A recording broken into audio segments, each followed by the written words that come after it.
Halo Sobat Tambah Sehat Tambah Kaya, balik lagi di YouTube channel saya. Nah, seperti biasa ya, saya akan sharing ini satu cerita ya yang menurut saya sangat luar biasa juga. Jadi di mana sih saya ketemu cerita-cerita ini biasa? Nah, kebanyakan saya bacanya itu dari buku, teman-teman.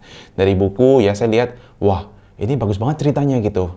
Ini yang maksudnya memotivasi saya, menginspirasi saya supaya saya bisa kayak dia gitu.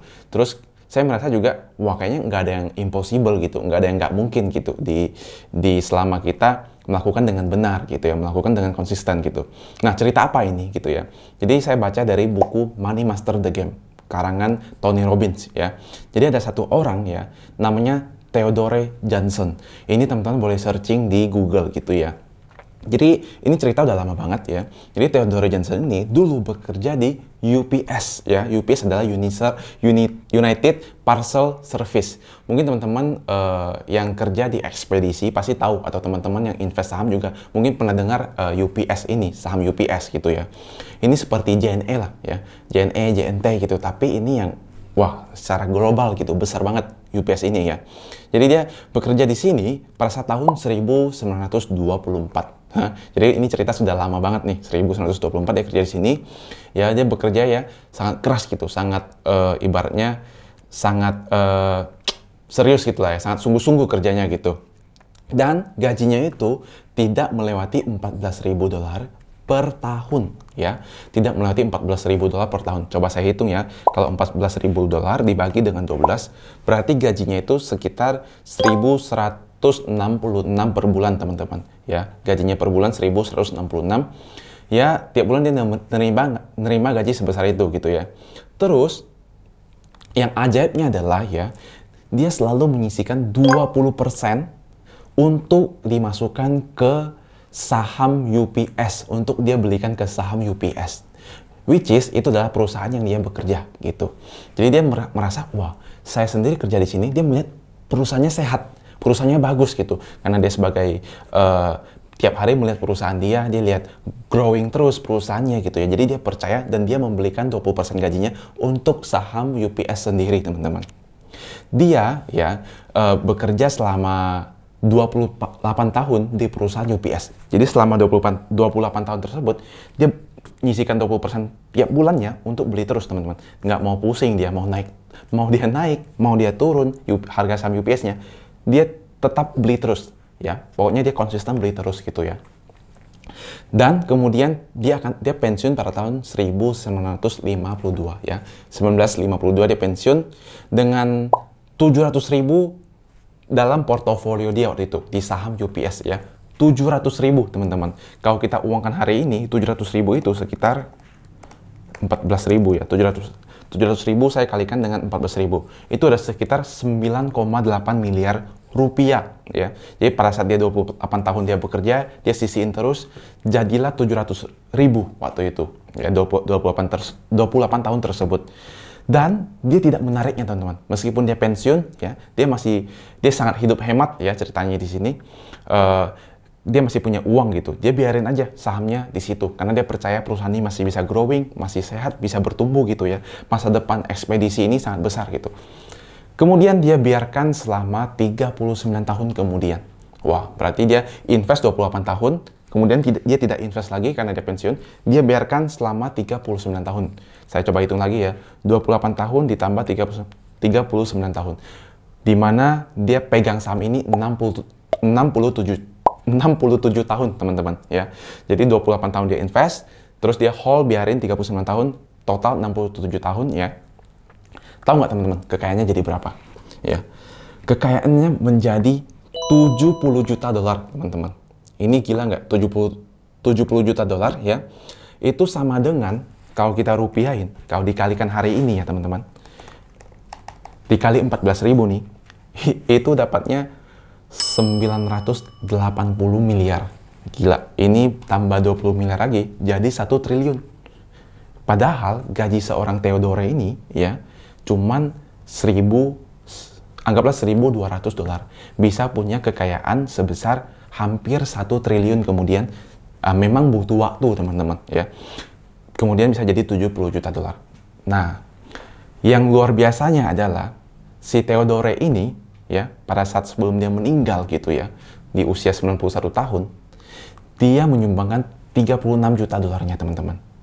Jadi menurut saya orang ini luar biasa. Secara dia konsisten, secara dia sabar gitu ya, secara dia bekerja dengan keras, sungguh-sungguh.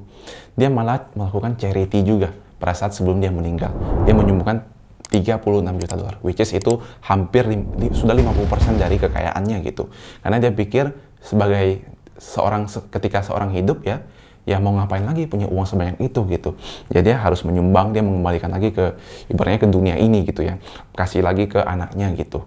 Nah itu menurut saya ada pelajaran yang bisa kita petik gitu. Jadi saya ada rangkum 5 poin yang bisa saya tarik gitu.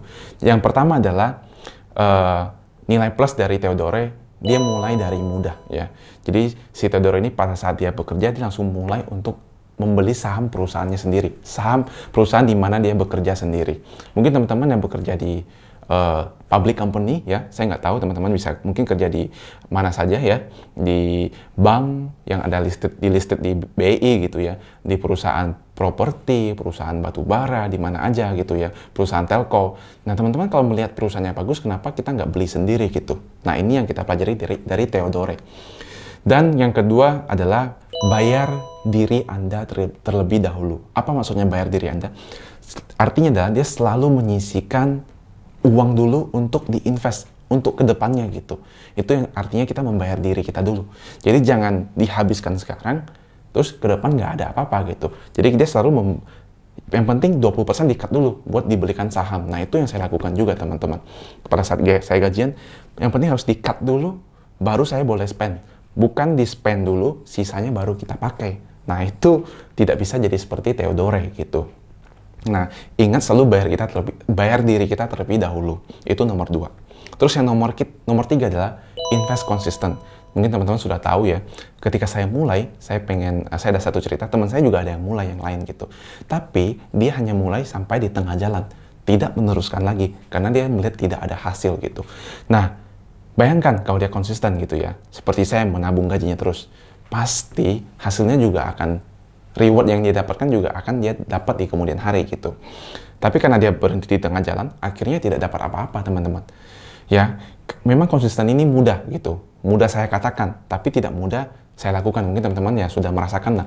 Terkadang apalagi konsisten ini sangat berhubungan dengan kesehatan gitu yang kita lakukan gitu ya. Untuk menjaga makan itu tidak mudah. Untuk berolahraga terus setiap hari, meluangkan waktu 30 menit, itu juga nggak mudah gitu. Tapi once kita melakukan terus ya, kita akan terbiasa gitu. Sama juga dengan keuangan. Kita menyisihkan terus, kita melakukan terus. Lama-lama akan terbiasa gitu. Jadi ingat kuncinya, teman-teman sudah tahu sendiri ya, secara konsisten gitu. Nah yang keempat adalah sabar teman-teman. Ya, kita udah tahu banyak orang sabar yang menjadi triliuner gitu. Bahkan di Indonesia sendiri ada Pak Lo Keng Hong gitu ya. Di luar ada Warren Buffett gitu. Itu kuncinya sabar. Theodore juga sabar gitu. Nah, cuman ya kembali lagi, nggak banyak orang yang mau sabar gitu. Akhirnya hasilnya ya juga nggak segila ini, nggak sesignifikan ini gitu. Saya juga terkadang tidak sabar teman-teman ketika melihat portofolio saya naik gitu. Tapi ketika saya nggak sabar, saya cari lagi baca bukunya Warren Buffett gitu ya. Supaya saya terinspirasi lagi, supaya saya mendapat insight baru lagi. Atau saya ngobrol dengan mentor-mentor saya, supaya saya mendapat insight baru lagi. Atau saya kalau bisa dimarahin gitu, dikasih, jangan lagi, supaya saya, jangan gitu ya. Terkadang kan kita harus dikasih, ibaratnya kalau kasarnya disemprot dulu nih, baru sadar gitu kan, dibasahin dulu gitu. Nah ini yang harus kita punya gitu. Kalau pengen jadi investor sukses gitu ya, itu nomor 4. Nah yang terakhir adalah, saya respect dengan beliau, selain hemat ya, dia sangat menjaga uang, dia juga menjaga kesehatannya teman-teman. Jadi ini sama-sama perlu dijaga, yang buat long term-nya gitu. Itu yang saya tekankan untuk bisa tambah sehat, tambah kaya, kita harus sama-sama menjaga kesehatan dan keuangan kita.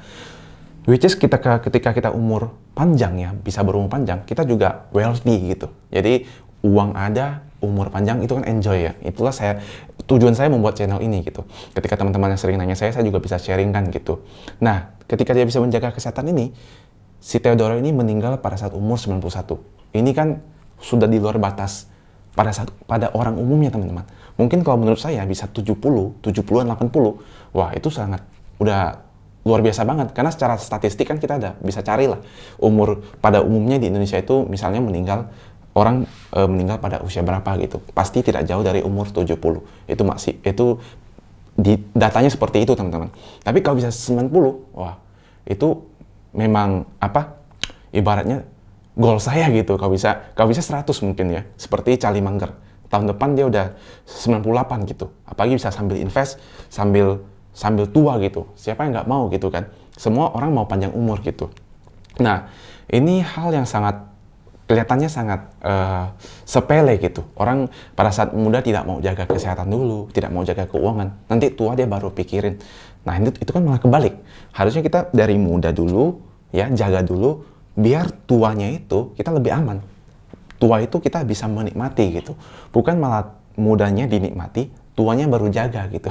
Nah, itu kan akibatnya kita sedikit, bahasa kasarnya kita malah tidak bisa menikmati, malah mungkin ya kalau orang ngomong malah sedikit menderita gitu, teman-teman. Nah, itu kan kita nggak mau kan.